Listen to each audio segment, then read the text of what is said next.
Grace, God's unmerited favor for us. His crazy love. The truth is, many times we struggle understanding it. But if you find yourself struggling understanding God's grace, don't beat yourselves up. Even the disciples struggled understanding grace.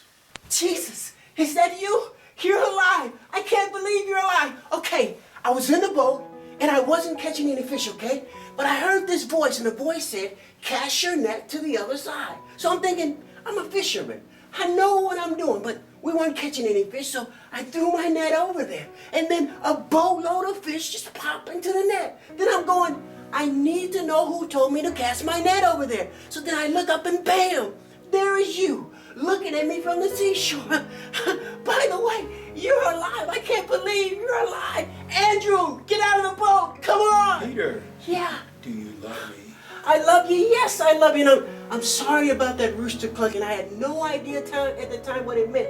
But I do know better for it now, okay? But Peter, do you love me? Yes, I love you. Jesus, mere words cannot describe the passion I have for you. I love you. You know everything. I love you. Then feed my sheep. Jesus, I didn't know you were so into livestock. See, that is so like you. There's always something new about you. That's what I love about you. Peter, do you remember that morning when the ladies went to the tomb? Yeah. We were all in the upper room and we were all trying to figure out what to do next. I mean, you were dead. I mean, we thought you were dead, but we were all trying to figure out what to do. And then Mary came running up, and Mary was like saying, "Beehive, beehive, beehive," and I'm going, "Beehive? I'm allergic to bees. I'm ready to get out of there, you know." But as she got closer, I could hear more clearly what she was saying. She was saying, "He's alive. He's alive. He's alive." And I'm going, "Who's alive? Who's alive? Who's alive?"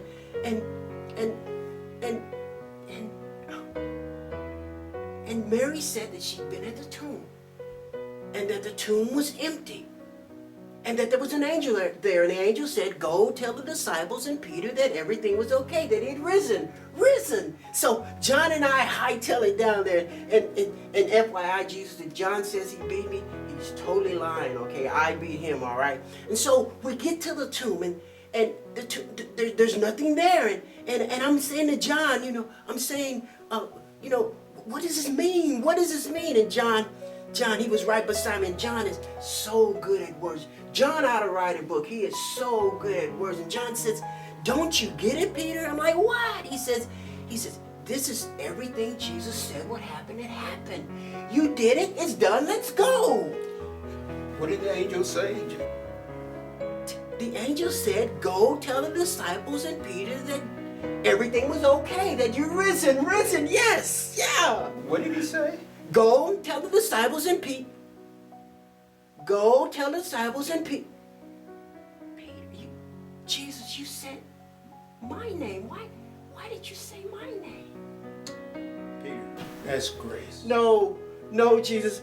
I don't deserve grace. No, because that night, people kept coming to me asking me, did I know you and did I belong to you? And I kept denying you left and right. And no, Jesus, it would take my entire life to make up for what I did. What I did that night was unforgivable that night.